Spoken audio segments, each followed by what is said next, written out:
L'actualité décortiquée, commentée. Savoir et comprendre. Cube.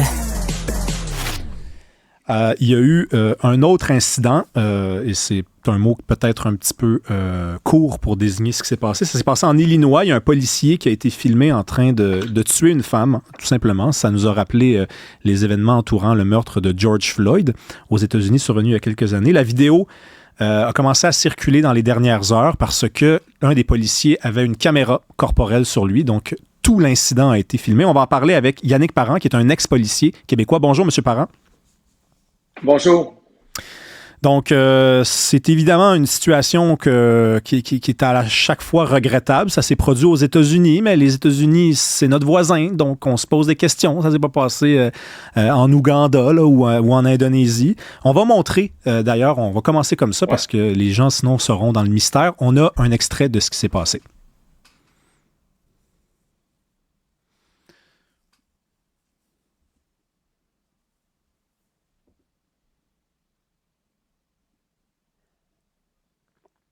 Donc là, en ce moment, on voit, il n'y avait pas de son, mais on voit donc un policier. Qu'est-ce qui s'est passé, en fait? C'est que ce policier-là a été appelé avec son collègue parce qu'une femme avait dit qu'il y avait des gens qui essayaient de rentrer chez elle. Donc, ils sont arrivés chez elle. Elle était dans un état, disons, un petit peu agité. On a compris par la suite qu'elle était malade mentale. En fait, elle avait une maladie mentale. Et les policiers lui ont demandé, à un moment donné, de garder une certaine distance. Elle était dans la cuisine. Elle cuisinait. Et là, jusque-là, tout allait bien. Mais là, elle s'est approchée de sa casserole où elle faisait bouillir de l'eau. Et le policier a dit, « Attendez, madame, là, vous vous éloignez de ça. » Parce que le policier avait peur que la dame en question utilise la casserole et projette l'eau bouillante, ce qui aurait été quand même une attaque en règle contre le policier. Et là, c'est pas la caméra du collègue du policier qui a tiré qui nous permet de le voir, mais c'est bien la caméra du policier fautif dans cette histoire-là qui permet de voir que la femme s'est effectivement approchée de la casserole. Et l'homme, donc le policier qui a tiré, a cru sur le coup, ce sera sûrement son témoignage, là, qu'elle allait lui lancer l'eau bouillante et il a tiré et il l'a tué.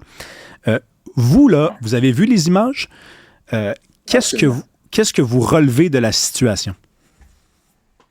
Ben, écoutez, à mon sens, c'est totalement inacceptable la façon dont cet événement-là se produit. Puis aussi, si vous me permettez, toute la violence aussi dans le propos aussi du policier envers cette dame-là, qui dans les faits, là, oublions pas la nature de l'appel, vous l'avez mentionné, c'est une dame qui appelait à l'aide parce qu'elle craignait l'intrusion de nuit dans sa propriété. Donc, les policiers se présentent là, pas dans un contexte de violence ou de chicane ou de bataille ou quoi que ce soit. Je rappelle, ce sont deux policiers armés, munis de caméras corporelles versus une dame qui fait bouillir de l'eau sur sa cuisinière. Donc, c'est certain que la réaction n'a aucun rapport, selon moi. L'enquête le démontrera probablement là, dans les prochains mois parce que ça va prendre des mois. Les policiers viendront plaider effectivement qu'ils craignaient probablement pour leur sécurité. On présume qu'ils craignaient l'eau bouillante, mais dans un contexte d'usage de la force, dans un contexte aussi d'utilisation de la force raisonnable dans un contexte donné, c'est complètement disproportionné, ça n'a pas rapport. C'est insultant aussi de voir ça, puis c'est très, en tout cas, je trouve ça très marquant, moi, qu'une dame puisse perdre la vie de cette façon-là aux mains des policiers, parce que dans une situation pareille, les policiers auraient pu simplement se retirer, auraient pu, comme on dit, quitter, auraient pu demander de l'aide, on parle d'une dame qui s'est accroupie avec une casserole, donc qui n'était pas non plus en position d'attaque versus ces policiers-là. Et on voit le policier là, lui dire quelque chose d'épouvantable, là, on connaît les propos que le policier lui a tenus juste avant de tirer. Alors, c'est certain que dans la gradation, dans l'usage de la force, cette intervention-là, vue d'ici, me semble complètement disproportionnée par rapport à l'événement qui se passait devant les policiers. Et je rappelle aussi qu'aux États-Unis, là, il y a quoi, l'équivalent peut-être de 12 500, 13 000 corps municipaux, policiers. Et il y a certainement, oui, on parle beaucoup du contexte racial, du contexte aussi en lien aussi avec les événements qui se sont passés dans le passé, en lien avec des personnes de race noire qui ont été abattues par des policiers blancs. On sait à quel point c'est une corde sensible aux États-Unis.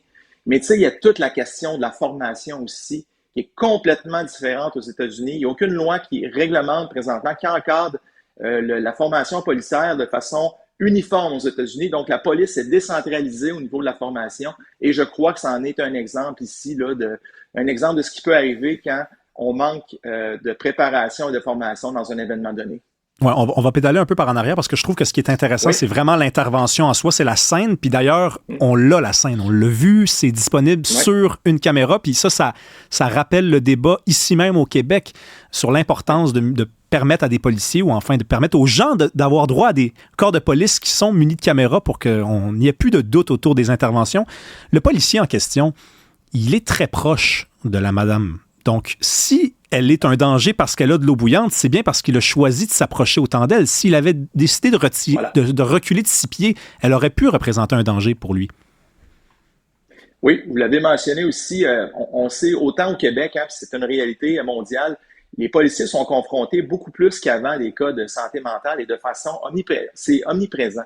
Et je parle de la formation policière au Québec, entre autres, les policiers qui vont à l'École nationale de police au Québec sont formés, entre autres, en résolution de problèmes, en intervention auprès de personnes qui sont atteintes justement de problèmes mentaux. Et on en était visiblement, là, dans ce qu'on voit dans l'extrait vidéo, il manque des bouts, mais on est face à une situation comme ça. Alors, on n'est pas face à excusez-moi le parallèle, on n'est pas face à un voleur de banque là, qui pointe les policiers avec un arme à feu. Je rappelle que c'est une dame seule dans sa cuisine, en jaquette avec une marmite d'eau bouillante. Oui, on peut présumer que la marmite peut être un danger, mais ces policiers-là auraient dû, selon moi, en venir une manière d'atténuer, de réduire la tension peut-être. La dame n'avait pas non plus, elle a dit quelque chose comme je vous réprimande au nom de Dieu quand ils lui ont demandé de lâcher sa marmite.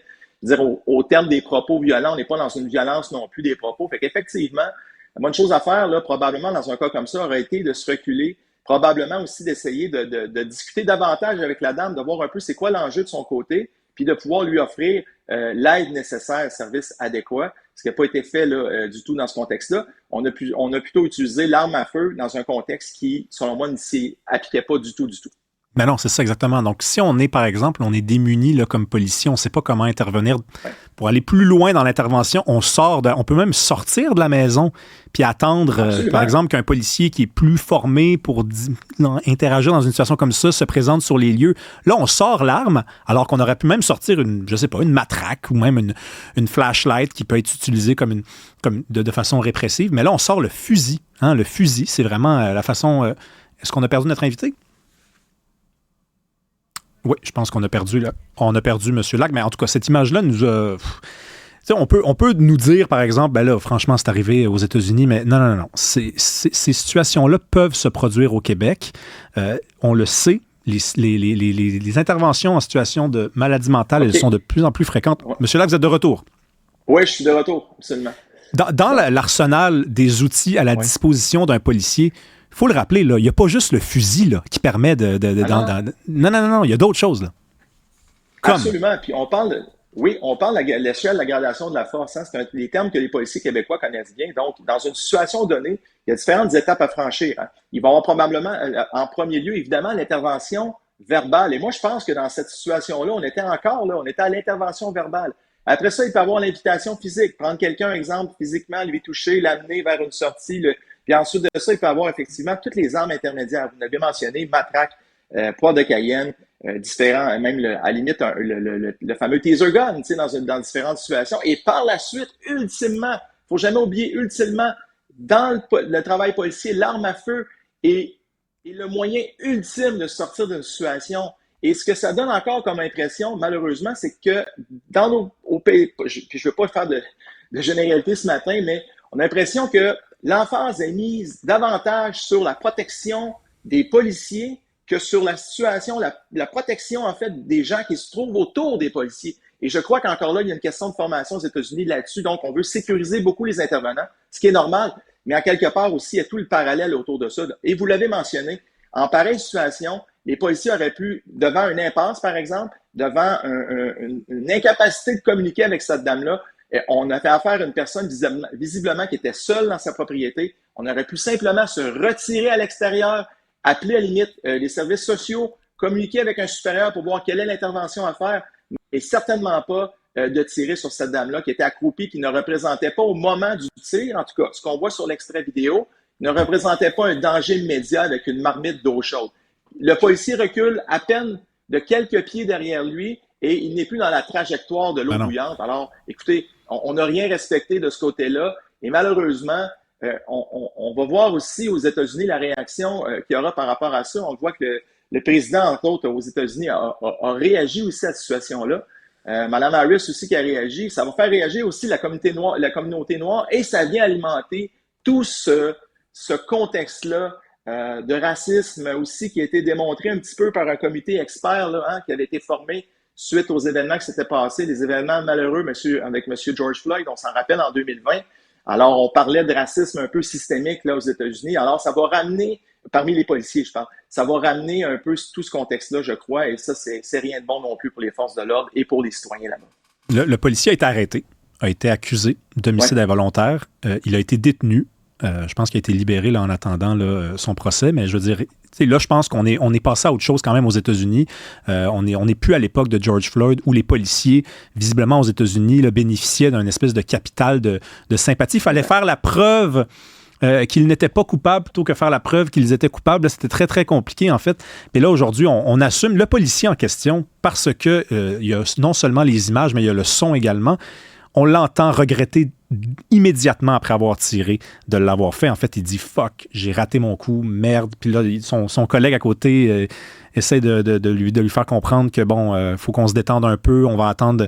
Donc, il sait, là, il le regrette tout de suite d'avoir fait. Il sait qu'il a raté son coup. Ça risque d'être un procès un peu plus simple quand même que dans certains autres cas. J'aimerais ça qu'on parle un peu de financement de la police parce que ça, c'est souvent quelque chose qu'on néglige dans ce genre de discussion-là. Un policier, par exemple, prenons au Québec, là, ce ne sont pas tous les policiers qui sont munis d'un taser gun parce que il n'y a pas d'argent pour en munir chacun d'entre eux, pour leur offrir une formation également. Donc ça aussi, c'est quand même l'angle mort dans ce genre de débat-là parce qu'on se demande souvent pourquoi a-t-il sorti le fusil? Bien, souvent, il y a des agents qui ont juste le fusil sur eux. Absolument. Effectivement, puis il y a certains, ce qu'on apprend aussi aux États-Unis, c'est qu'au niveau de la sélection des candidats, on va avoir des processus qui sont très variés. Et j'ai déjà lu dans le passé aussi, on disait qu'il y avait certains États qui ne disposaient pas justement des fonds nécessaires pour engager des gens pleinement formés avec des capacités aussi élevées au niveau là, scolaire. Puis, donc, on engageait un petit peu les gens, exemple, spécialisés en maniement d'armes, les gens qui avaient une expérience un peu plus vague aussi de la loi et de tout ça. Donc, oui, ultimement, moi, je me dis qu'il y a la question du financement des services policiers, puis le financement de la formation aussi, qui est un enjeu dans un dossier comme celui-là. On en a eu la preuve à plusieurs reprises aux États-Unis. Mais on retourne toujours là, l'entonnoir vers la formation, puis c'est ce qui semble être déficient dans un cas comme ça, parce que même si le policier aurait ultimement seulement que son arme à feu, et vous avez parfaitement raison, là, au Québec, c'est la même chose. Les policiers, comme le taser gun, là, c'est certains policiers, c'est pas tous les policiers qui vont être munis dans tous les services de police de cette arme-là. Par contre, les policiers vont disposer, comme au Québec, par exemple, de bâtons télescopiques, de poivre de Cayenne.